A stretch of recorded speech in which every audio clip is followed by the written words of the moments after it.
നമസ്കാരം. PSC exam ഗൈഡിലേക്ക് എല്ലാവർക്കും സ്വാഗതം. ഇന്ന് നമ്മൾ സുപ്രധാന നിയമങ്ങളുമായിട്ട് ബന്ധപ്പെട്ട ചില ഇമ്പോർട്ടൻ്റ് ആയിട്ടുള്ള ടോപ്പിക്സ്, ചില ഇമ്പോർട്ടൻ്റ് ആയിട്ടുള്ള ക്വസ്റ്റ്യൻസിലൂടെ ഒരു റിവിഷൻ നടത്താം. ഓക്കെ, സുപ്രധാന നിയമങ്ങളുടെ റിവിഷൻ സീരീസ്. അപ്പോൾ സുപ്രധാന നിയമങ്ങളിൽ നമുക്കറിയാം ഏറ്റവും ഇമ്പോർട്ടൻ്റ് ആയിട്ടുള്ളൊരു നിയമമാണ് പോക്സോ. റിപ്പീറ്റ് ആയിട്ട് നമുക്ക് ചോദ്യങ്ങൾ ഇപ്പോൾ ചോദിച്ചുകൊണ്ടിരിക്കുന്നുണ്ട്. പോക്സോയുമായിട്ട് ബന്ധപ്പെട്ട് ചില ഇമ്പോർട്ടൻ്റ് ആയിട്ടുള്ള ചോദ്യങ്ങൾ നമുക്ക് നോക്കാം. കുട്ടികൾക്കെതിരായിട്ടുള്ള എല്ലാ കുറ്റകൃത്യങ്ങളും പോക്സോ നിയമത്തിൻ്റെ പരിധിയിൽ വരും, ശരിയോ തെറ്റോ? കുട്ടികൾക്കെതിരായിട്ടുള്ള എല്ലാ കുറ്റകൃത്യങ്ങളും പോക്സോയിൽ വരുമോ? തെറ്റാണ് അല്ലേ? Protection of children from sexual offence ആണ്. അപ്പം ലൈംഗികമായ കുറ്റകൃത്യങ്ങളാണ്, ലൈംഗിക ചൂഷണത്തിന് ഇരയാകുന്ന കുട്ടികൾക്കുള്ള സംരക്ഷണമാണ്. അപ്പോൾ എല്ലാം എന്ന് വന്നാൽ അത് തെറ്റായിരിക്കും. ഓക്കെ, ഇനി കുട്ടികൾക്കെതിരായിട്ടുള്ള ലൈംഗിക അതിക്രമങ്ങൾ റിപ്പോർട്ട് ചെയ്യാതിരിക്കുന്നത് പോക്സോ നിയമപ്രകാരം കുറ്റകരമാണ്, ശരിയോ? കുട്ടികൾക്ക് എതിരായിട്ടുള്ള ലൈംഗിക അതിക്രമങ്ങൾ റിപ്പോർട്ട് ചെയ്യാതിരിക്കുന്നത് പോക്സോ നിയമപ്രകാരം കുറ്റമാണോ? ഓഫ് കോഴ്സ് അത് കുറ്റമാണ്.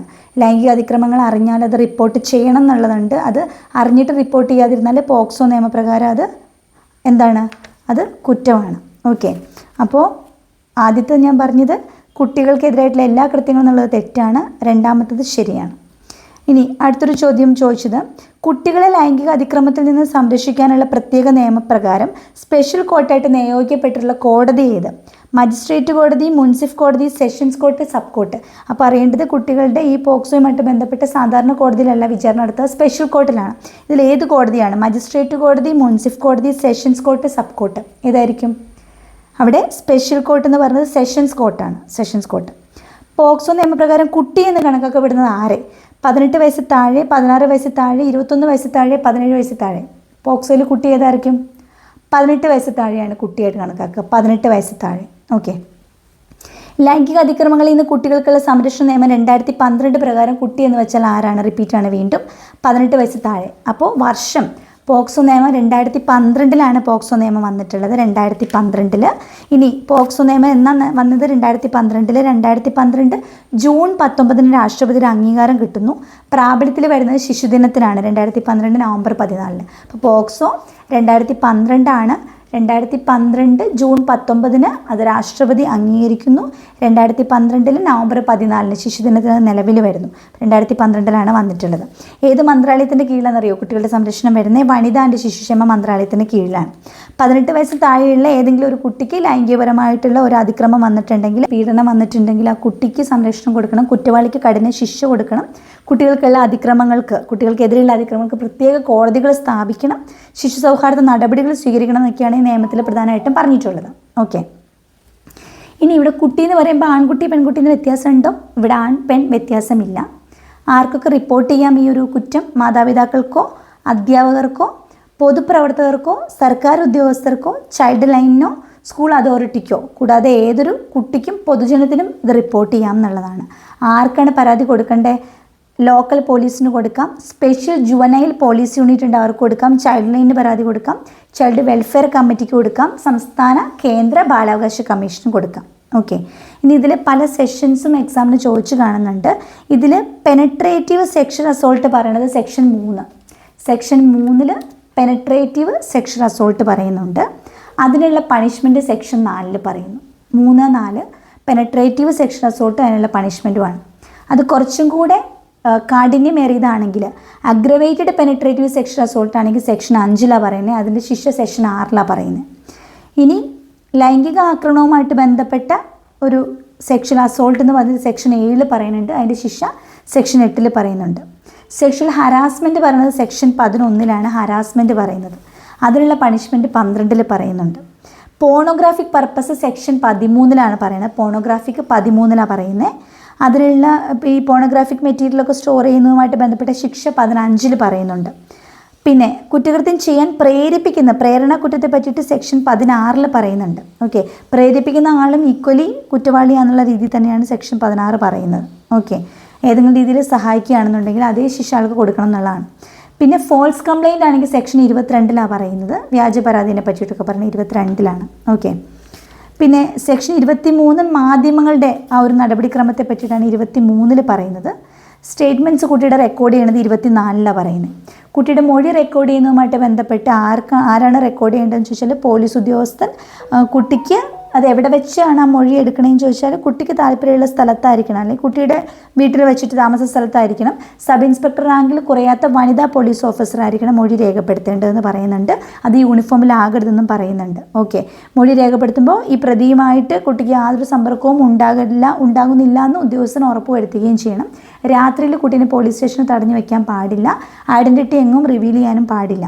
ഓക്കെ, പിന്നെ ഇതിനെപ്പറ്റിയുള്ള പബ്ലിക് അവയർനെസ് സെക്ഷൻ 43 പറയുന്നത്. പോക്സോ ബോക്സ് ഒക്കെ ഉണ്ട് ഇപ്പോൾ പരാതി കൊടുക്കാനായിട്ട് ഓൺലൈനായിട്ടൊക്കെ. മേനകാ ഗാന്ധിയാണ് അതിൻ്റെ ഉദ്ഘാടനമൊക്കെ ചെയ്തത്. മേനകാ ഗാന്ധിയാണ് പോക്സോ ബോക്സിൻ്റെ. ഓക്കെ, ഇതിന് ഭേദഗതി വന്നു 2019. 2019 ഓഗസ്റ്റ് 1 അത് ലോക്സഭ പാസ്സാക്കി. ഓഗസ്റ്റ് 1 രാജ്യസഭയാണെങ്കിൽ അതിന് മുന്നേ ജൂലൈ 24 പാസ്സാക്കിയായിരുന്നു ഭേദഗതി. ഓഗസ്റ്റ് 1 ലോക്സഭ. സ്മൃതി ഇറാനി ആയിരുന്നു അതിൻ്റെ അമെൻമെൻറ്റ് അവതരിപ്പിച്ചത്. എന്നിട്ട് ആ ഭേദഗതി പ്രസിഡന്റ് ഒപ്പിട്ടത് 2019 ഓഗസ്റ്റ് 5 2019 ഓഗസ്റ്റ് 5. പ്രധാനപ്പെട്ട സെഷൻസ് നമ്മൾ അറിഞ്ഞിരിക്കണം. സെഷൻസ് 3 എന്ത് പറയണത്? Penetrative section assault. 4 അതിൻ്റെ punishment. 5 aggravated penetrative section assault. 6 അതിൻ്റെ പണിഷ്മെൻറ്റ്. 7 അതുപോലെ തന്നെ സെക്ഷൻ അസോൾട്ട്. പിന്നെ അതിൻ്റെ പണിഷ്മെൻറ്റാണ് സെക്ഷൻ 8 പറയണത്. 11 സെക്ഷൽ ഹറാസ്മെൻ്റ് ആണ്. 13 പോണോഗ്രാഫിക് പറയണത് കേട്ടോ. 12 സെക്ഷൽ ഹറാസ്മെൻറ്റ് പണിഷ്മെൻറ്റ്. 13 പോണോഗ്രാഫിക് പർപ്പസിന് വേണ്ടിയിട്ട് കുട്ടീനെ ഉപയോഗിക്കുന്നതുമായിട്ട് ബന്ധപ്പെട്ടതൊക്കെ സെക്ഷൻ 13 പറയണത്. അത് മറക്കരുത്. സെക്ഷൻ 13 തൊട്ട് 15 വരെ പോണോഗ്രാഫിക്കാണ്. അപ്പം ഇങ്ങനെ ഓർക്കാം. ഈ കുറ്റകൃത്യങ്ങളുടെ കാര്യങ്ങൾ പറഞ്ഞാൽ സെക്ഷൻ 3 തൊട്ട് 12 വരെ. അഗ്രവേറ്റഡ്, പെനട്രേറ്റീവ്, അങ്ങനെ അതെല്ലാം 3 തൊട്ട് 12 വരെ. 13 പോണോഗ്രാഫിയാണ് പറയുന്നത്. പോണോഗ്രാഫി അതിനുള്ള ശിക്ഷ നടപടികൾ 13 തൊട്ട് 15 വരെ പറയുന്നത്. 15 അതിൻ്റെ ശിക്ഷ പറയുന്നത്. ഓക്കെ, പിന്നെ കുറ്റം പ്രേരണ കുറ്റമാണ് 16 തൊട്ട് 18 വരെ. പ്രേരണ കുറ്റവുമായിട്ട് ബന്ധപ്പെട്ട കാര്യങ്ങളാണ് പറയുന്നത്. പിന്നെ റിപ്പോർട്ട് ചെയ്യാനുള്ള നടപടിക്രമമൊക്കെ 19 തൊട്ട് 23 വരെ പറയും. പിന്നെ കുട്ടിയുടെ മൊഴി രേഖപ്പെടുത്താനുള്ള നടപടിക്രമം 24 തൊട്ട് 27 വരെ. മൊഴി രേഖപ്പെടുത്താനുള്ളത് 24 24 തൊട്ട് 27 വരെ അതിനെ പറ്റിയിട്ടാണ് പറയുന്നത്. പിന്നെ സ്പെഷ്യൽ കോടതികളെ പറ്റി 28 തൊട്ട് 32 വരെ പറയും. പിന്നെ 33, 38 സ്പെഷ്യൽ കോടതിയുടെ അധികാരങ്ങളാണ് പറയുന്നത്. ഓക്കെ, ഇനി ഇതിൻ്റെ amendment 2019 July 24 Rajya Sabha, August 1 Lok Sabha, August 5 president ഒപ്പുവെക്കുന്നുണ്ട്, അംഗീകാരം കിട്ടുന്നുണ്ട്. പിന്നെ ഈ ഒരു 2019 അമെൻമെൻറ്റിൽ വന്നിട്ടുള്ള മെയിൻ ഒരു കേസ് എന്ന് പറഞ്ഞിട്ടുണ്ടെങ്കിൽ വധശിക്ഷ വരെ ഇതിനകത്ത് പറയുന്നത് ഈ ഒരു അമെൻമെൻറ്റിലാണ് വന്നിട്ടുള്ളത്. ഓക്കെ, ഭേദഗതി പ്രകാരം 2019 ഭേദഗതി പ്രകാരം കുട്ടിയുടെ മൊഴി രേഖപ്പെടുത്തുന്നതുമായിട്ട് ബന്ധപ്പെട്ടുള്ള കാര്യങ്ങളൊക്കെ പറയുന്നത് 30 ദിവസത്തിനുള്ളിൽ കുട്ടിയുടെ മൊഴി രേഖപ്പെടുത്തണം. പരാതി കിട്ടിക്കഴിഞ്ഞാൽ 30 ദിവസത്തിനുള്ളിൽ മൊഴി രേഖപ്പെടുത്തണം. ഒരു വർഷത്തിനുള്ളിൽ തന്നെ വിചാരണയും പൂർത്തിയാക്കണം. 30 ദിവസത്തിനുള്ളിൽ മൊഴി രേഖപ്പെടുത്തണം. 1 വർഷത്തിനുള്ളിൽ വിചാരണ പൂർത്തിയായിരിക്കണം. ഇൻ ക്യാമറ രഹസ്യ സ്വഭാവമുള്ള നടപടിക്രമത്തിലൂടെ ആയിരിക്കണം വിചാരണ നടത്തേണ്ടത്. ഓക്കെ, പിന്നെ കുറ്റകൃത്യത്തിൻ്റെ ഗൗരവം അനുസരിച്ച് പരമാവധി വധശിക്ഷ വരെ കൊടുക്കാമെന്ന് അമെൻമെൻറ്റിൽ പറയുന്നുണ്ട്. വധശിക്ഷ വരെ കൊടുക്കാമെന്നുള്ള കാര്യം പറയുന്നുണ്ട്. ഓക്കെ, അപ്പോൾ പോക്സോ അമെൻമെൻറ്റിൻ്റെ അകത്ത് മെയിൻലി ചേഞ്ച് കൊണ്ടുവന്നേക്കുന്നത് സാധാരണ 2012 നിയമം അനുസരിച്ചിട്ട് പോണോഗ്രാഫി പർപ്പസിന് വേണ്ടിയിട്ട് കുട്ടീനെ ഉപയോഗിക്കുകയൊക്കെ ചെയ്തിട്ടുണ്ട്. അഗ്രവേറ്റഡ് പെനട്രേറ്റീവ് സെക്ഷൽ അസോൾട്ടൊക്കെ നടത്തിയാൽ ജീവപര്യന്തമാണ് പറഞ്ഞത്. ആ സംഭവത്തിന് മിനിമം 20 വർഷവും മാക്സിമം ജീവപര്യന്തം അല്ലെങ്കിൽ വധശിക്ഷ വരെ കൊണ്ടുവന്നിട്ടുണ്ടെന്നുള്ളതാണ്. ഓക്കെ, അതാണ് മെയിൻലി ഒരു ചേഞ്ച് വന്നിട്ടുള്ളത്. പിന്നെ പോണോഗ്രാഫി പർപ്പസാണ് മെയിൻലി സെക്ഷൽ അസോൾട്ട് റിസൾട്ട് ചെയ്യുന്ന പോണോഗ്രാഫി പർപ്പസിനൊക്കെ 6 വർഷം 8 വർഷം എന്നുള്ളതൊക്കെ 3, 5 എന്നൊക്കെ ആക്കി ചില ചേഞ്ചസ് കുറച്ചൊക്കെ കൊണ്ടുവന്നിട്ടുണ്ട്. മെയിൻലി വധശിക്ഷയാണ് ഓർക്കേണ്ടത് കേട്ടോ. ഓക്കെ, അപ്പോൾ പ്രധാനപ്പെട്ട പോണോഗ്രാഫിയുമായിട്ട് ബന്ധപ്പെട്ടും അതുപോലെ പോക്സോയായിട്ട് ബന്ധപ്പെട്ടിട്ടുള്ള കാര്യങ്ങളൊക്കെ നമ്മൾ ഓൾറെഡി ക്ലാസ് ഇട്ടിട്ടുണ്ട്. അപ്പോൾ ഇത്രയും കാര്യങ്ങളൊക്കെയാണ് നമ്മൾ ഒന്നുകൂടെ ഓർക്കേണ്ടത്. ഇനി സുപ്രധാന നിയമങ്ങളുമായിട്ട് ബന്ധപ്പെട്ട് മറ്റ് ചില ചോദ്യങ്ങൾ പറയാം. വിവരാവകാശത്തിന് വേണ്ടിയിട്ടുള്ള ആ ഒരു പ്രസ്ഥാനം ആരംഭിച്ച സംഘടന ഏത്? മസ്ദൂർ കിസാൻ ശക്തി സംഘ്. അതിന് 1990 ആ സംഘടന വരുന്നത്. വിവരാവകാശ അപേക്ഷ നിരസിക്കുവാനായിട്ട് നിർദ്ദേശിച്ചിട്ടുള്ള വിവരാവകാശ വകുപ്പ് ഏതാണെന്നറിയോ? വിവരാവകാശ അപേക്ഷ നിരസിക്കാം അത് പറയുന്ന വകുപ്പ് 8. അത് ഒരു പ്രാവശ്യം ചോദിച്ചിട്ടുണ്ട്. അപേക്ഷ നിരസിക്കുവാൻ നിർദ്ദേശിച്ചിരിക്കുന്ന വകുപ്പ് ഏതാ? വകുപ്പ് 8. ദേശീയ വിവരാവകാശ കമ്മീഷൻ നിലവിൽ വന്നത് 2005. ആ വർഷം തന്നെയാണ് ഈ ഗാർഹിക പീഡന നിരോധന നിയമം പാസ്സാക്കുന്നത് 2005. അത് നിലവിൽ വരുന്നത് 2006. ഇതാ ഒരു ചോദ്യം. 2005 ഗാർഹിക പീഡനത്തിൽ നിന്നുള്ള സ്ത്രീ സംരക്ഷണത്തിൻ്റെ നിയമത്തിൻ്റെ വ്യവസ്ഥകളുമായിട്ട് ബന്ധപ്പെട്ട തെറ്റായ ഉത്തരം ഏത്?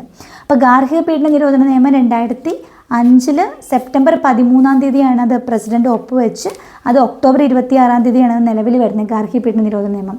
ആ സമയത്ത് പ്രസിഡന്റ് APJ അബ്ദുൽ കലാമും പ്രധാനമന്ത്രി മൻമോഹൻ സിംഗും ആയിരുന്നു. അപ്പോൾ ഒരു സ്ത്രീക്ക് ഭർത്താവിൽ നിന്ന് അല്ലെങ്കിൽ ജീവിത പങ്കാളി കല്യാണം കഴിച്ചുള്ള ലിവിങ് ടുഗദർ ആണെങ്കിലും പങ്കാളിയിൽ നിന്നും ഒക്കെ വരുന്ന പീഡനം, അത് വെർബലി ഇമോഷണലി ഉള്ള പീഡനമാകാം, ഫിസിക്കലി ഉള്ള പീഡനമാകാം, സെക്ഷലി ഉള്ളതാകാം, പിന്നെ എക്കണോമിക്കലി ഉള്ളത് ഏത് പീഡനവും ഇതിനകത്ത് വരുന്നതാണ്.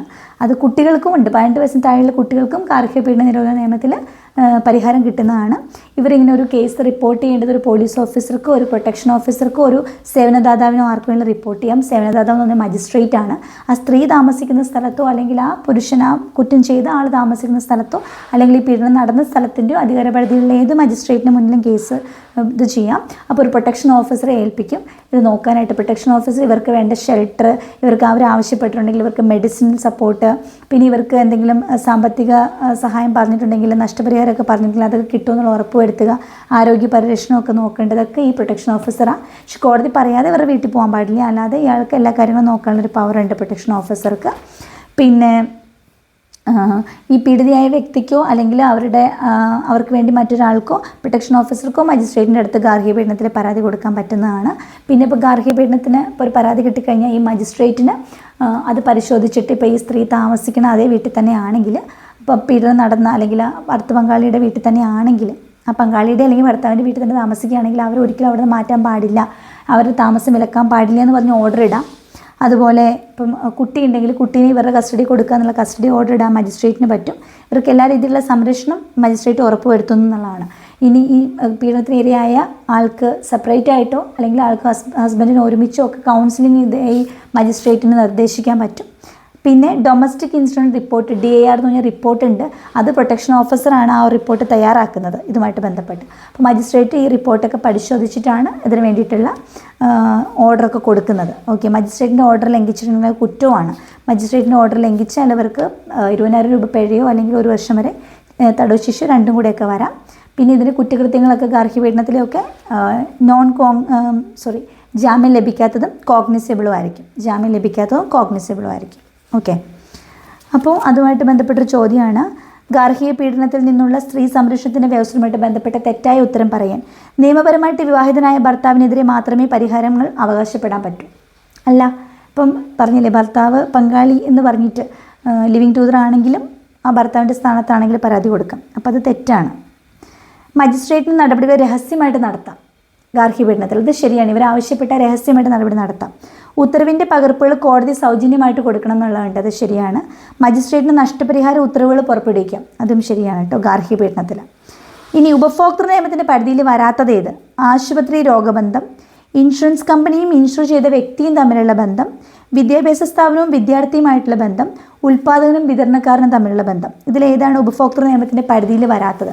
അപ്പോൾ നമ്മുടെ കൺസ്യൂമർ പ്രൊട്ടക്ഷൻ ആക്ട്, അതും ഇമ്പോർട്ടൻ്റ് ആയിട്ടുള്ള ഒരു ആക്റ്റാണ്. അവിടുന്ന് പല രീതിയിൽ ചോദ്യങ്ങൾ വരാറുണ്ട്. അപ്പോൾ കൺസ്യൂമർ പ്രൊട്ടക്ഷൻ ആക്ടിൻ്റെ പരിധിയിൽ വരാത്തത് ഏതെന്നാണ് ചോദ്യം. കൺസ്യൂമർ പ്രൊട്ടക്ഷൻ ആക്ട് എന്നാണ് വന്നിട്ടുള്ളത്? 2019 കൺസ്യൂമർ പ്രൊട്ടക്ഷൻ ആക്ട് അല്ലേ. 2019 ജൂലൈ 30 ലോക്സഭ പാസ്സാക്കി, ഓഗസ്റ്റ് 6 രാജ്യസഭ പാസ്സാക്കി, രാഷ്ട്രപതി ഓഗസ്റ്റ് 9 ഒപ്പുവയ്ക്കുന്നുണ്ട്. ഈ ഓഗസ്റ്റ് 5 മറ്റേ പോക്സോയിലും രാഷ്ട്രപതി അമെൻമെൻറ്റിൽ ഒപ്പുവയ്ക്കുന്നത്. ഇവിടെ ഓഗസ്റ്റ് 9. ഉപഭോക്തൃ സംരക്ഷണ നിയമം നിലവിൽ വന്നത് 2020 ജൂലൈ 20 2020 ഉപഭോക്തൃ സംരക്ഷണം 2020 ജൂലൈ 20 ഓക്കെ. ഡിസംബർ 24 ഉപഭോക്തൃ ദിനമായിട്ട് ആചരിക്കുന്നത്. ലോക ഉപഭോക്തൃ അവകാശ ദിനം മാർച്ച് 15. ദേശീയ ഉപഭോക്തൃ ദിനമാണ് ഡിസംബർ 24 എന്ന് പറയുന്നത്. ഡിസംബർ 24 ആക്ച്വലി 1986 ഡിസംബർ 24 ആദ്യമായിട്ട് നിയമം വന്നത്. 2019 അമെൻമെൻ്റ് ആണ്. ആദ്യം വന്നിട്ടുള്ളത് 1986 ഡിസംബർ 24 അതുകൊണ്ടാണ് ഡിസംബർ 24 ഉപഭോക്തൃ ദിനമായിട്ടൊക്കെ ആചരിക്കുന്നത്. ഓക്കെ, ഇതിൽ ജില്ലാ കളക്ടർ, ഡയറക്ടർ ജനറൽ ഒക്കെയാണ് അന്വേഷണത്തിന് അധികാരമുള്ള ഉദ്യോഗസ്ഥന്മാർ. ഓൺലൈനായിട്ടുമൊക്കെ പരാതി കൊടുക്കുക ഉപഭോക്തൃ സംരക്ഷണവുമായിട്ട് ബന്ധപ്പെട്ട്. പിന്നെ ഈ 2019 ഈ ഒരു ബില്ല് റാം വിലാസ് പാസ്വാനാണ് അവതരിപ്പിക്കുന്നത്. ഉപഭോക്തൃ സംരക്ഷണ നിയമത്തിൻ്റെ അമെൻമെൻറ്റ് അവതരിപ്പിക്കുന്നത്. ഇതിനകത്ത് ഉപഭോക്താവ് പരാതിക്കാരനാകാം. പിന്നെ വോളണ്ടറി കൺസ്യൂമർ അസോസിയേഷൻ പരാതി കൊടുക്കാം. ഒന്നോ അതിലധികം ഉപഭോക്താക്കൾക്ക് പരാതി കൊടുക്കാം. ഉപഭോക്താവ് മരണപ്പെട്ടാൽ അയാളുടെ നിയമപരമായ അവകാശിക്കോ പ്രതിനിധിക്കോ പരാതി കൊടുക്കാം. കേന്ദ്ര അതോറിറ്റിക്ക് പരാതി കൊടുക്കാം. ഉപഭോക്താവ് പ്രായപൂർത്തിയാകാത്ത വ്യക്തിയാണെങ്കിൽ മാതാപിതാക്കൾക്ക് പരാതി കൊടുക്കാം. പിന്നെ വില കൊടുത്തോ കൊടുക്കാമെന്ന കരാറിൽ ഓഫ്ലൈനായിട്ട് അല്ലെങ്കിൽ ഓൺലൈനായിട്ടുള്ള ഇടപാടുകളോ ഇലക്ട്രോണിക് മാർഗ്ഗങ്ങളോ ടെലിഷോപ്പിംഗ് നേരിട്ടുള്ള വിൽപ്പന അല്ലെങ്കിലും ഉള്ള ഇടപാടുകൾ, പിന്നെ മൾട്ടി ലെവൽ മാർക്കറ്റിംഗ്, ഇതിലൂടെ ഏതിൽ വേണമെങ്കിലും നമ്മൾ സാധനം വാങ്ങിച്ചു, നമുക്ക് പ്രതിഫലം കിട്ടിയിട്ടില്ല, ഓക്കെ, നമുക്ക് നമ്മുടെ സേവനം നമുക്ക് കിട്ടിയിട്ടില്ല എന്നുണ്ടെങ്കിൽ നമുക്ക് ഉപഭോക്തൃ സംരക്ഷണ നിയമവുമായിട്ട് ബന്ധപ്പെട്ട് കേസിന് പോകാവുന്നതാണ്.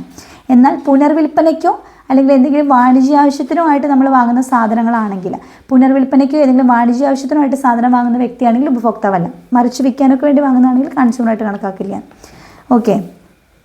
പിന്നെ മായം ചേർത്തു, പൂഴ്ത്തിവെപ്പ്, ഗുണമേന്മയില്ലാത്ത സാധനം കൊടുക്കുക, അമിത വില ഈടാക്കുക, സേവനം കാലാവധി സേവനം ലഭ്യമാക്കാനുള്ള കാലതാമസമൊക്കെ വന്നാൽ അത് ചൂഷണം ചെയ്യപ്പെട്ടതോ കബളിപ്പിക്കപ്പെട്ടതോ ആയ സന്ദർഭമായിട്ട് കണക്കാക്കുന്നുണ്ട്. ഉപഭോക്തൃ കോടതികളുണ്ട്, പ്രത്യേകം കോടതികളുണ്ട്, ഉപഭോക്തൃ കോടതികൾ. അത് ജില്ലാതലത്തിൽ ത്രിതല ഉപഭോക്തൃ കമ്മീഷനുണ്ട്, ജില്ലാ ഉപഭോക്തൃ തർക്കപരിഹാര കമ്മീഷനുണ്ട്, സംസ്ഥാന തലത്തിലും ഉണ്ട്, പിന്നെ ദേശീയ ഉപഭോക്തൃ തർക്കപരിഹാര കമ്മീഷനും ഉണ്ട്. ഓക്കെ. പിന്നെ ഈ ഒരു നിയമത്തിൽ CDRC ഉപഭോക്തൃ തർക്കപരിഹാര കമ്മീഷൻ ഈ ഒരു നിയമത്തിൻ്റെ സെക്ഷൻ 53 പറയണത് 2 കോടി രൂപയ്ക്ക് മുകളിലുള്ള പരാതികളൊക്കെയാണ് ദേശീയ കമ്മീഷൻ നോക്കുന്നത്. 2 കോടിക്ക് മുകളിലുള്ള പരാതികളൊക്കെ ദേശീയ കമ്മീഷനായിരിക്കും നോക്കുന്നത്. ഓക്കെ. കേന്ദ്ര സർക്കാർ വിജ്ഞാപനത്തിലൂടെയാണ് ഈ ദേശീയ കമ്മീഷൻ വന്നിട്ടുള്ളത്. ഉപഭോക്തൃ തർക്കപരിഹാര കമ്മീഷൻ 88 വന്നിട്ടുള്ളതാണ്. ഉപഭോക്തൃ തർക്കപരിഹാര കമ്മീഷൻ്റെ ആസ്ഥാനം ന്യൂഡൽഹിയിൽ ഉപഭോക്തൃ ന്യായ ഭവനാണ്. ഓക്കെ. ഈ കമ്മീഷൻ്റെ പ്രസിഡൻറ്റ് സുപ്രീം കോടതി ജഡ്ജി ആയിരിക്കണം. ഓക്കെ. പിന്നെ 4 അംഗങ്ങൾ ഇതിനകത്ത് വരുന്നുണ്ട് ഈ ദേശീയ ഉപഭോക്തൃ തർക്കപരിഹാര കമ്മീഷനിൽ. അതായത് ഒരാൾ സ്ത്രീ ആയിരിക്കണം എന്നുണ്ട്, ഒരാൾ സാമ്പത്തിക ശാസ്ത്രം, നിയമം, വാണിജ്യം, പൊതുകാര്യങ്ങൾ, ഭരണവുമായിട്ട് ബന്ധപ്പെട്ടൊക്കെ പ്രശ്നം കൈകാര്യം ചെയ്യാനായിട്ട് അറിവും പരിചയവും സത്യസന്ധതയും കഴിവുള്ള വ്യക്തികളായിരിക്കണം. ഇതിലുള്ള 4 പേരും. ഒരാൾ സ്ത്രീ ആയിരിക്കണം എന്നുണ്ട്. ഓക്കെ. പിന്നെ ഈ കേന്ദ്ര സർക്കാർ ഈ നിയമനങ്ങളൊക്കെ ഒരു സെലക്ഷൻ കമ്മിറ്റിയുടെ റെക്കമെൻഡേഷനോട് കൂടിയിട്ടാണ് ഈ ഒരു പ്രസിഡൻറ്റിനെയൊക്കെ തിരഞ്ഞെടുക്കുന്നത്. ഇന്ത്യയുടെ ഒരു സുപ്രീം കോടതി ചീഫ് ജസ്റ്റിസ് ആയിരിക്കണം പ്രസിഡന്റ് എന്ന് പറഞ്ഞല്ലോ. അപ്പോൾ ഇന്ത്യയുടെ ചീഫ് ജസ്റ്റിസ് നാമനിർദ്ദേശം ചെയ്യുന്ന സുപ്രീം കോടതി ജഡ്ജിയായ ഒരു വ്യക്തിനെ ബാക്കി 4 പേരിൽ ഒരാളാക്കാം. സുപ്രീം കോടതി ചീഫ് ജസ്റ്റിസ് നോമിനേറ്റ് ചെയ്യുന്ന ഒരു ജഡ്ജിനെ. പിന്നെ കേന്ദ്ര ഗവൺമെൻറ്റിൻ്റെ നിയമകാര്യ വകുപ്പ് സെക്രട്ടറി, അങ്ങനെ കേട്ടോ. ഇത് സെലക്ഷൻ കമ്മിറ്റിയാണ്. ഇത് 4 പേരെ തിരഞ്ഞെടുക്കുന്നില്ല, 4 അംഗങ്ങളെ. അവരെ തിരഞ്ഞെടുക്കാനുള്ള സെലക്ഷൻ കമ്മിറ്റിയിലുള്ളവരാണ് ചീഫ് ജസ്റ്റിസ് നോമിനേറ്റ് ചെയ്യുന്ന ഒരു ജഡ്ജി, അതുപോലെ കേന്ദ്ര ഗവൺമെൻറ്റിൻ്റെ നിയമകാര്യ വകുപ്പ് സെക്രട്ടറി, കേന്ദ്ര ഗവൺമെൻറ്റിൻ്റെ ഉപഭോക്തൃ കാര്യങ്ങൾ കൈകാര്യം ചെയ്യുന്ന വകുപ്പിൻ്റെ സെക്രട്ടറി ഒക്കെ. ഓക്കെ. പിന്നെ പ്രസിഡൻറ്റിൻ്റെ കാലാവധി പറയുന്നത് 5 വർഷം അല്ലെങ്കിൽ 70 വയസ്സും, ബാക്കി അംഗങ്ങളുടെ കാലാവധി 5 വർഷവും 67 വയസ്സും. സംസ്ഥാന തലത്തിലുണ്ട് ഉപഭോക്തൃ തർക്കപരിഹാര കമ്മീഷൻ. ആ കമ്മീഷൻ സംസ്ഥാന സർക്കാരാണ് നിയമിക്കുന്നത് ആ കമ്മീഷനെയൊക്കെ. ഈ കമ്മീഷൻ്റെ പ്രസിഡൻ്റ് ആണെങ്കിൽ ഹൈക്കോടതി ജഡ്ജി ആയിട്ടുള്ള വ്യക്തി. മറ്റത് സുപ്രീം കോടതിയുടെയാണ്. സുപ്രീം കോടതി ജഡ്ജിയാണ്. സംസ്ഥാന ഹൈക്കോടതി ജഡ്ജി ആയിരിക്കണം. ഇതിൽ പിന്നെയുള്ള 2 അംഗങ്ങൾ. മറ്റ് ദേശീയ തലത്തിൽ നമ്മുടെ സുപ്രീം കോടതി ജഡ്ജി കൂടെ 4 അംഗങ്ങളാണ്. സംസ്ഥാന തലത്തിൽ ഒരു ജഡ്ജി 2 അംഗങ്ങളുമാണ്. അതിൽ ഒരാൾ സ്ത്രീ ആയിരിക്കണം എന്നുണ്ട്. പിന്നെ അവിടെയും സെലക്ഷൻ കമ്മിറ്റി ഉണ്ട്. സംസ്ഥാന ഉപഭോക്തൃ കമ്മീഷൻ അധ്യക്ഷൻ, സംസ്ഥാന നിയമവകുപ്പ് സെക്രട്ടറി, ഉപഭോക്തൃ കാര്യങ്ങൾ കൈകാര്യം ചെയ്യുന്ന വകുപ്പിൻ്റെ സെക്രട്ടറിയൊക്കെയാണ് അതിനകത്ത് വരുന്നത്. ഓക്കെ. പിന്നെ ജില്ലാതലത്തിലുണ്ട്. ജില്ലാതലത്തിൽ പ്രസിഡന്റ് ജില്ലാ ജഡ്ജിയാവാൻ യോഗ്യതയുള്ള വ്യക്തിയായിരിക്കണം. പിന്നെ 2 അംഗങ്ങൾ, ഒരു സ്ത്രീ ആയിരിക്കണം. മറ്റതുപോലെയൊക്കെ തന്നെ. പിന്നെ അപ്പീലിനൊക്കെ പോവാം. ഒരു കമ്മീഷൻ ഉത്തരവിനെതിരെ അടുത്ത കമ്മീഷനോട്ട് അപ്പീലിനൊക്കെ പോകാനായിട്ട് പറ്റും. പിന്നെ കേന്ദ്ര ഉപഭോക്തൃ സംരക്ഷണ കമ്മിറ്റി CCPA, അതിൻ്റെ ആസ്ഥാനം ന്യൂഡൽഹിയിലാണ്. കേന്ദ്ര ഉപഭോക്തൃ സംരക്ഷണ കമ്മിറ്റിയുടെ അങ്ങനെ ഒരു കമ്മിറ്റി ജൂലൈ 24 വന്നിട്ടുണ്ട്. അപ്പോൾ ഈ അതോറിറ്റിയുടെ ഉത്തരവിനെതിരെ 30 ദിവസത്തിനുള്ളിൽ പരാതിക്കാരന് അപ്പീലിന് പോകാം, അപ്പീൽ ഫയൽ ചെയ്യാൻ പറ്റും. ഓക്കെ. തെറ്റിദ്ധരിക്കുന്ന വിധത്തിലുള്ള പരസ്യം കൊടുക്കുന്നത് ഒക്കെ 10 ലക്ഷം രൂപ വരെ പിഴയും 2 വർഷം വരെ ജയിലും അല്ലെങ്കിൽ 2 കൂടെയുള്ള ശിക്ഷയ്ക്കൊക്കെ പറ്റുന്നതാണ്. പിന്നെ ഇതിനകത്ത് കേന്ദ്ര അതോറിറ്റിയുടെ നിർദ്ദേശങ്ങൾ പാലിക്കാതെ വന്നാൽ 6 മാസം വരെ തടവും 20 ലക്ഷം രൂപ വരെ പിഴ അല്ലെങ്കിൽ 2 കൂടെയൊക്കെ വാങ്ങാം. തെറ്റായ പരസ്യമൊക്കെ കൊടുത്താൽ 2 വർഷം വരെ തടവും 10 ലക്ഷം രൂപ പിഴയും 2 കൂടെ വന്നേക്കാം. ഓക്കെ. പിന്നെ ഫീസ് ഒരു 5 ലക്ഷം രൂപ വരെ ഫീസൊന്നും വേണ്ട. അതിന് മേളിലോട്ടാണ് നമുക്ക് പണം വേണ്ടെങ്കിൽ 5 തൊട്ട് 10 വരെ 200 രൂപയുണ്ട്. 10 തൊട്ട് 20 വരെ 400 രൂപയുണ്ട്. 20 തൊട്ട് 50 വരെ 1000 രൂപയാണ്. 50 തൊട്ട് 1 കോടി രൂപ വരേക്കും 2000 രൂപ. 1 കോടി തൊട്ട് 2 കോടി വരെയാണെങ്കിൽ 2500. പിന്നെ 2 തൊട്ട് 4 കോടി വരെ 3000. 4 തൊട്ട് 6 കോടി വരെ 4000. 6 തൊട്ട് 8 കോടി രൂപ വരെയാണെങ്കിൽ 5000. 8 to 10 6000. 10 കോടിക്ക് മുകളിലാണെങ്കിൽ 7500 രൂപയൊക്കെ ഫീസ് അടച്ചിട്ടൊക്കെ ആയിരിക്കണം നമ്മൾ പോകേണ്ടത്. ഓക്കെ. ഇതിൽ ഉപഭോക്താക്കൾക്ക് എന്തൊക്കെ അവകാശമുണ്ട്? സുരക്ഷിതത്വത്തിനുള്ള അവകാശമുണ്ട്, right to safety, right to be informed അറിയപ്പെടാനുള്ള അവകാശം, റൈറ്റ് ടു ചൂസ് അവർക്ക് തിരഞ്ഞെടുക്കാനുള്ള അവകാശം, റൈറ്റ് ടു ബി ഹേർഡ് കേൾക്കപ്പെടാനുള്ള അവകാശം, റൈറ്റ് ടു സീക്ക് റിഡ്രസൽ പരിഹാരം തേടാനുള്ള അവകാശം, റൈറ്റ് ടു കൺസ്യൂമർ എഡ്യൂക്കേഷൻ ഉപഭോക്തൃ വിദ്യാഭ്യാസത്തിനുള്ള അവകാശമുണ്ട്. ഓക്കെ. പിന്നെ കുറച്ച് ഈ ISI മുദ്ര, നമ്മുടെ വൈദ്യുത ഉപകരണങ്ങൾ, cement, paper, paint, gas cylinder, അതിനൊക്കെ വേണ്ടിയിട്ട് ISIയുടെ ചിഹ്നം. FPO പഴം പച്ചക്കറികളിൽ അതിൻ്റെ മുദ്ര. CE ഇലക്ട്രോണിക്സ് ഉൽപ്പന്നങ്ങളാണ് CE കാണിക്കുന്നത്. പിന്നെ BIS സ്വർണ്ണാഭരണങ്ങളുടെ പരിശുദ്ധി. പിന്നെ നോൺ വെജ് വെജ് കാണിക്കുന്ന ഒരു മുദ്ര. പിന്നെ അക്മാർക്ക് കാർഷിക വന ഉൽപ്പന്നങ്ങളുടെ ഗുണമേന്മയാണ് അക്മാർക്കിൽ പറയുന്നത്. പിന്നെ കുറച്ച് നിയമങ്ങൾ. 1930 സാധന വിൽപ്പന നിയമം. 37 കാർഷികോൽപ്പന്ന ഗ്രേഡിംഗ് ആൻഡ് മാർക്കിംഗ് നിയമം. പൂഴ്ത്തിവയ്പ്പ് കരിഞ്ചന്ത അവശ്യ സാധന നിയമം 1955. അളവിലും തൂക്കത്തിലുള്ള കബളിപ്പിക്കൽ തടയാൻ വേണ്ടിയിട്ടുള്ള അളവ് തൂക്ക നിലവാര നിയമം 76. ഓക്കെ. അപ്പം ഇന്ത്യയിൽ നിലവിലുണ്ടായിരുന്ന ഉപഭോക്തൃ സംരക്ഷണ നിയമങ്ങൾക്ക് മാറ്റം വരുത്തിയത് എന്നാണ്? അമെൻമെൻറ്റ് 2019. ലോക ഉപഭോക്തൃ ദിനം എന്നാണ്? ലോക മാർച്ച് 15. ദേശീയമാണ് ഡിസംബർ 24. പിന്നെ തെറ്റായ പ്രസ്താവന പറയാൻ. പുതുക്കിയ ഉപഭോക്തൃ സംരക്ഷണ നിയമം 2020 ജൂലൈ 20 മുതൽ വന്നു. ശരിയല്ലേ? അതെ. ഉപഭോക്തൃ സംരക്ഷണ നിയമം 2019 മധ്യസ്ഥത തർക്കപരിഹാര സംവിധാനത്തെക്കുറിച്ച് പ്രതിപാദിക്കുന്നുണ്ട്. ഒരു തർക്കപരിഹാര സംവിധാനത്തെ പറ്റിയിട്ട് 2019 നിയമത്തിൽ പറയുന്നുണ്ട്. അത് ശരിയാണ്. കൊമേഴ്സ് പ്ലാറ്റ്ഫോമുകൾ നടത്തുന്ന അന്യായമായ വ്യാപാരം തടയാൻ ഈ നിയമത്തിൽ വ്യവസ്ഥയില്ലെന്നാണോ? അല്ല, കൊമേഴ്സ് ഇതിനകത്ത് വരുന്നതാണ്. അതാണ് തെറ്റ്. 2019 ഉപഭോക്തൃ സംരക്ഷണ നിയമത്തിന് കീഴിൽ അന്വേഷണത്തിനുള്ള അധികാരം ആർക്കൊക്കെ ഉണ്ടെന്ന്?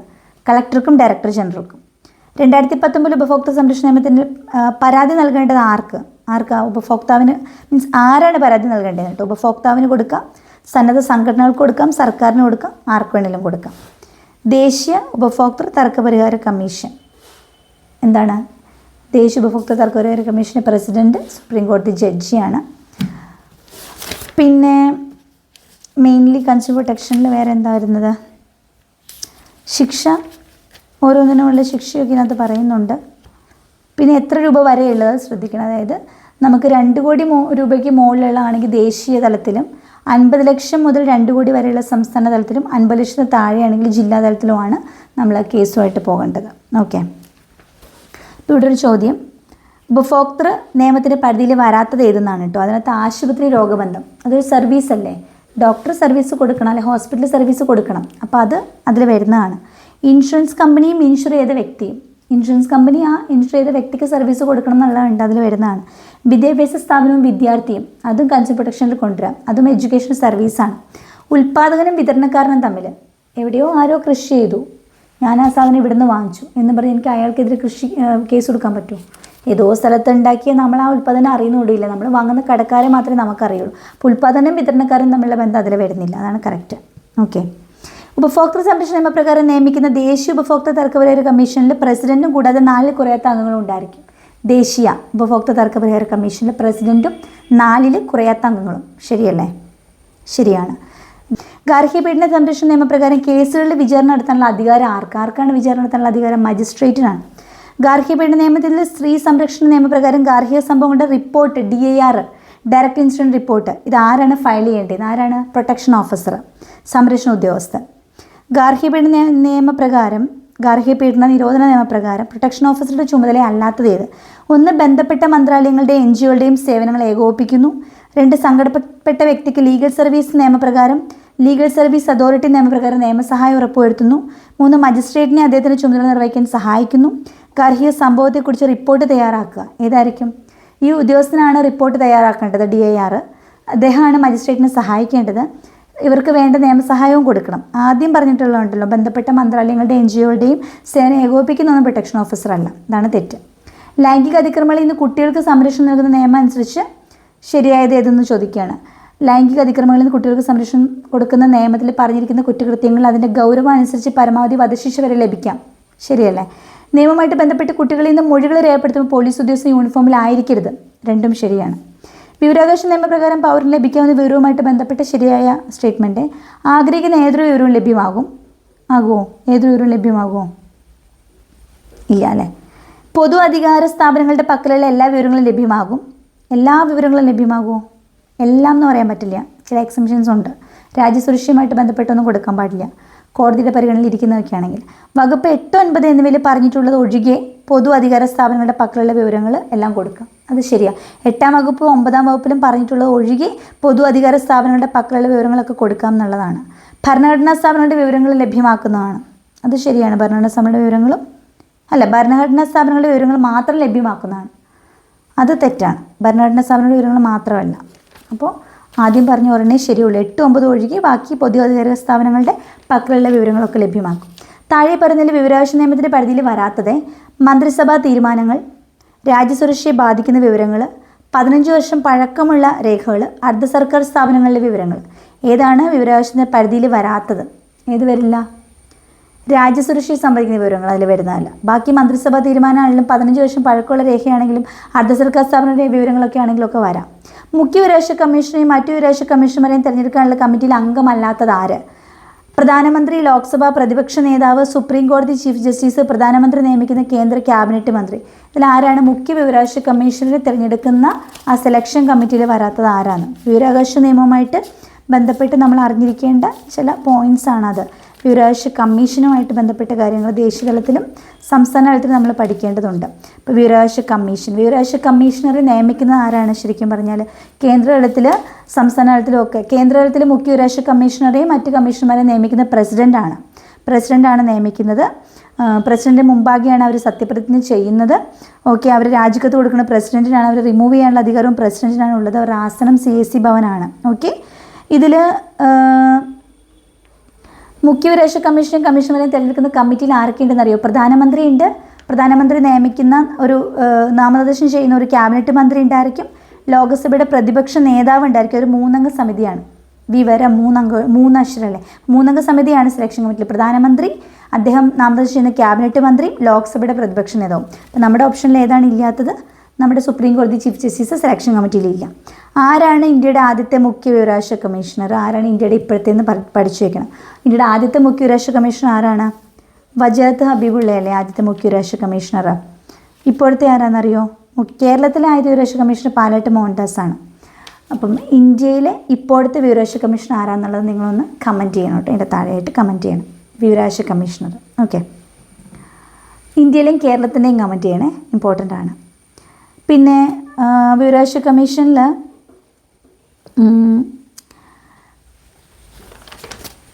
ആദ്യത്തേത് വജാഹത്ത് ഹബീബുള്ളയാണ്. ആദ്യ വനിത ദീപക് സന്ധുവാണ്. എത്ര പേരുണ്ട്? 10ൽ കൂടാത്ത അംഗങ്ങളായിരിക്കണം ചെയർമാനെ കൂടാണ്ട് വരേണ്ടത്. മിനിസ്ട്രി ഓഫ് പേഴ്സൺ ആൻഡ് ട്രെയിനിങ്ങിൻ്റെ കീഴിലാണ് വരുന്നത്. 2005 നിയമം വരുന്നത് ഓർത്തോണം. ഓക്കെ, സംസ്ഥാന ഗവർണറാണ് ഈ പ്രസിഡന്റ് റോളൊക്കെ ചെയ്യുന്നത്. അവിടെ ഇതുപോലെ സെലക്ഷൻ സമിതിയിൽ പ്രധാനമന്ത്രിക്ക് വരെ മുഖ്യമന്ത്രി ആയിരിക്കും. പിന്നെ പ്രതിപക്ഷ നേതാവും ക്യാബിനറ്റ് മന്ത്രിയും തന്നെയാണ് വരുന്നത്. അവിടെ 10ൽ കൂടാത്ത അംഗങ്ങൾ തന്നെയാണ്. 2005 ഡിസംബർ 19 സംസ്ഥാനത്ത് വരുന്നത്. ഒക്ടോബർ 12 കേന്ദ്രത്തിൽ വരുന്നത്. 2005 വർഷം വിവരാവകാശ കമ്മീഷൻ്റെ. ഒക്ടോബർ ഇതുപോലെ സംസ്ഥാനത്ത് ഡിസംബറിലാണ് വരുന്നത് കേട്ടോ, മാറിപ്പോകണ്ട. ഡിസംബർ 19. ഓക്കെ, അടുത്ത ചോദ്യം. വിവരാവകാശ നിയമം അനുസരിച്ചിട്ട് മുഖ്യ വിവരാവകാശ കമ്മീഷൻ നിയമനവുമായിട്ട് ബന്ധപ്പെട്ട് ശരിയായത് സംസ്ഥാന വിവരാവകാശ കമ്മീഷണർക്ക് ആ പദവിയിൽ തുടരാനായിട്ട് വയസ്സ് സംബന്ധമായ തടസ്സങ്ങളൊന്നുമില്ലാന്ന്. ശരിയാണോ? സംസ്ഥാന വിവരാവകാശ കമ്മീഷണർക്ക് വയസ്സ് സംബന്ധമായ തടസ്സമൊന്നും പറഞ്ഞിട്ടില്ല. അത് ശരിയാണോ? തെറ്റാണ്. അവർക്ക് കാലാവധി പറഞ്ഞിട്ടുണ്ട്. കാലാവധി എങ്ങനെയാണ്? കേന്ദ്ര വിവരാവകാശ കമ്മീഷൻ്റെ കാലാവധി എന്ന് പറഞ്ഞത് 65 വയസ്സിൽ കൂടുതൽ ഇരിക്കാൻ പാടില്ല എന്നാണ്. 65 വയസ്സ് പൂർത്തിയാക്കിയ ശേഷം ഉദ്യോഗസ്ഥരിൽ ഇരിക്കാൻ പാടില്ല എന്ന് പറയുന്നുണ്ട്. 65 വയസ്സിനൊരു കാലാവധി പറയുന്നുണ്ട് കേട്ടോ. അപ്പോൾ കാലാവധി പറയുന്നില്ല എന്ന് പറഞ്ഞാൽ അത് തെറ്റാണ്. 65 വയസ്സാണ് കേന്ദ്രത്തിലെ വിവരാവകാശ കമ്മീഷൻ്റെ കാലാവധി പറഞ്ഞത്. സംസ്ഥാനത്തും 65 വയസ്സ് തന്നെയാണ്. അപ്പോൾ ഇവിടെ ആ സ്റ്റേറ്റ്മെൻറ്റ് തെറ്റാണ്. കാലാവധി പറയുന്നില്ല എന്നുള്ളത് തെറ്റാണ്. സംസ്ഥാന മുഖ്യ വിവരാവകാശ കമ്മീഷണർ പദവിയിൽ നിന്ന് രാജിവെക്കണമെങ്കിൽ മുഖ്യമന്ത്രിക്ക് രാജി സമർപ്പിക്കണമെന്ന്. മുഖ്യമന്ത്രിക്ക് രാജി സമർപ്പിക്കണോ? അങ്ങനെ പറഞ്ഞിട്ടില്ലല്ലോ എങ്ങും. അത് തെറ്റാണ്. ആർക്കാ? ഗവർണർക്കാണ് കൊടുക്കേണ്ട രാജി. സംസ്ഥാനത്ത് നിയമിക്കുന്ന മുഖ്യ വിവരാവകാശ കമ്മീഷന് കാലാവധിക്ക് ശേഷം പുനർനിയമനം നടത്താൻ സാധ്യമല്ല. കാലാവധിക്ക് ശേഷം റീ അപ്പോയിൻമെൻറ്റ് പറ്റില്ല. അത് ശരിയാണ്. ഓക്കെ, നമ്മുടെ ഇപ്പോഴത്തെ വനിതാ കമ്മീഷൻ്റെ അധ്യക്ഷ ആര്? സതീദേവി, അറിയാലോ. ഇതൊക്കെ പ്രീവിയസ് ഇയേഴ്സിലെ ചോദ്യങ്ങളാണ്. ഇനി സൗജന്യ വിവരാവകാശത്തെ പറ്റിയിട്ടൊരു പ്രസ്താവന പറയുകയാണ്. വിവരാവകാശ നിയമത്തിൻ്റെ സെക്ഷൻ 7(5) പ്രകാരം ദാരിദ്ര്യരേഖയ്ക്ക് താഴെയുള്ളവർക്ക് വിവരം സൗജന്യമായിട്ട് കൊടുക്കാമെന്ന്. ആണോ? സൗജന്യമായിട്ട് വിവരം കൊടുക്കാൻ പറ്റും. യെസ്. പിന്നെ 3ാം കക്ഷി വിവരങ്ങളുടെ കാര്യത്തിൽ വിവരാവകാശ അപേക്ഷ സമർപ്പിച്ച് 40 ദിവസത്തിനുള്ളിൽ വിവരം നൽകിയില്ലെങ്കിൽ അതിനുശേഷമുള്ള വിവരം സൗജന്യമായിട്ട് കൊടുക്കണോ? 3ാം കക്ഷി വിവരങ്ങളുടെ കാര്യത്തിൽ 40 ദിവസത്തിനുള്ളിൽ കൊടുത്തില്ലെങ്കിൽ പിന്നെ അതിനുശേഷമുള്ള വിവരങ്ങൾ സൗജന്യമായിട്ട് കൊടുക്കണം. അത് ശരിയാണ് കേട്ടോ. പിന്നെ കേന്ദ്ര വിവരാവകാശ കമ്മീഷണറുടെ ഉദ്യോഗ കാലാവധി സേവനോത്സവം സംബന്ധിച്ച് തെറ്റായ പ്രസ്താവന ചോദിച്ചിട്ടുണ്ട്. അതായത് 60 വയസ്സ് പൂർത്തിയായതിനു ശേഷം ഉദ്യോഗസ്ഥർ തുടരാൻ പാടില്ല. കേന്ദ്ര വിവരാവകാശ കമ്മീഷണർ തെറ്റാണ്. 65 വയസ്സാണ്. ഇൻഫർമേഷൻ കമ്മീഷണർ പുനർനിയമനത്തിന് അർഹനല്ല, അത് ശരിയാണ്. 2019 വിവരാവകാശ ഭേദഗതി നിയമം അനുസരിച്ചിട്ട് കേന്ദ്ര സർക്കാരാണ് വിവരാവകാശ കമ്മീഷനുടെ കാലാവധി തീരുമാനിക്കുന്നത്. കാലാവധി തീരുമാനിക്കുന്നത് കേന്ദ്ര സർക്കാർ, അത് ശരിയാണ്. ഓക്കെ. ഉപഭോക്തൃ തർക്കപരിഹാര കമ്മീഷൻ്റെ അധികാരപരിധി സംബന്ധിച്ച് ശരിയായ സ്റ്റേറ്റ്മെൻറ്റ് പറയാൻ പറഞ്ഞിട്ടുണ്ട്. 50 ലക്ഷം രൂപ വരെയുള്ള സേവനങ്ങൾക്കും ചരക്കുകൾക്കും എതിരെയുള്ള പരാതി ജില്ലാ കമ്മീഷൻ നോക്കും. 50 ലക്ഷം വരെ, ശരിയല്ലേ? ജില്ലാ കമ്മീഷനാണ് നോക്കുന്നത്. 50 ലക്ഷത്തിൽ കൂടുതലും 2 കോടിയുടെ അകത്താണെങ്കിൽ ആര് നോക്കും? സംസ്ഥാന കമ്മീഷനാണ് നോക്കുന്നത്. ഓക്കെ. 2 കോടിക്ക് മുകളിലാണെങ്കിൽ ആര് നോക്കും? കേന്ദ്ര. ഉപഭോക്തൃ തർക്കപരാതി നൽകാവുന്ന സന്ദർഭങ്ങൾ: വിലയ്ക്ക് വാങ്ങിയ സാധനത്തിന് കേടുപാട് വന്നാൽ പരിഹാരം. നിയമാനുസൃതം രേഖപ്പെടുത്തിയിട്ടുള്ളതോ നിർണ്ണയിക്കപ്പെട്ടിട്ടുള്ളതായ വിലയേക്കാൾ കൂടുതൽ വില ഈടാക്കിയാൽ, വിൽപ്പന ത്വരിതപ്പെടുത്താൻ വേണ്ടി തെറ്റിദ്ധരിപ്പിക്കുന്ന പരസ്യങ്ങൾ നൽകിയാൽ, മുകളിൽ പറഞ്ഞവയെല്ലാം ഏതാണ്? മുകളിൽ പറഞ്ഞവയെല്ലാത്തിനും നമുക്ക് പരാതി കൊടുക്കാം. ഇനി നമുക്ക് ദേശീയ സംസ്ഥാന പട്ടികജാതി പട്ടികവർഗ കമ്മീഷൻ, മനുഷ്യാവകാശ കമ്മീഷൻ, ന്യൂനപക്ഷ കമ്മീഷൻ, ഇങ്ങനെയുള്ള കുറച്ച് കമ്മീഷൻസുമായിട്ട് ബന്ധപ്പെട്ട ചോദ്യങ്ങളുണ്ട്. അത് നമുക്ക് അടുത്ത ദിവസം ഡിസ്കസ് ചെയ്യാം. അപ്പോൾ ഒരു സ്പീഡിൽ കുറച്ച് ചോദ്യങ്ങളിലൂടെ നമ്മൾ പഠിച്ച കാര്യങ്ങൾ ഒന്ന് ഓർത്തെടുക്കാൻ വേണ്ടി മാത്രമാണ് റിവിഷൻ സീരീസ്. ഒരു ക്ലാസ് അല്ല, വളരെ ഡീറ്റെയിൽഡ് ആയിട്ടുള്ള ക്ലാസ്. മനുഷ്യാവകാശ കമ്മീഷൻ, വിവരാവകാശ കമ്മീഷൻ, പോക്സോ ഒക്കെ ഞാൻ വീഡിയോ ഇട്ടിട്ടുണ്ട്. അപ്പോൾ പഠിക്കാത്തവരത് കാണുക. ഇത് പഠിച്ചു കഴിഞ്ഞവർക്കുള്ള റിവിഷൻ മാത്രമാണ് കേട്ടോ. കുറച്ച് ചോദ്യങ്ങളിലൂടെ റിവിഷൻ എന്നാണ് ഉദ്ദേശിച്ചിട്ടുള്ളൂ. ഓക്കെ. അപ്പോൾ നിങ്ങൾക്കിത് ഉപകാരപ്പെട്ടെങ്കിൽ തീർച്ചയായിട്ടും ഷെയർ ചെയ്യുക, കമൻറ്റ് സജഷൻസ് അറിയിക്കുക, ലൈക്ക് ചെയ്യുക. നമുക്ക് വീണ്ടും കാണാം. നമ്മൾ സെക്രട്ടേറിയറ്റ് അസിസ്റ്റൻ്റ് കോഴ്സ് നടക്കുന്നുണ്ട് PSC എക്സാം കഴിഞ്ഞിട്ട്. ആർക്കെങ്കിലും താല്പര്യം ഉണ്ടെങ്കിൽ ഒന്ന് കോൺടാക്റ്റ് ചെയ്യാം. അപ്പോൾ നമുക്ക് വീണ്ടും കാണാം. ബൈ.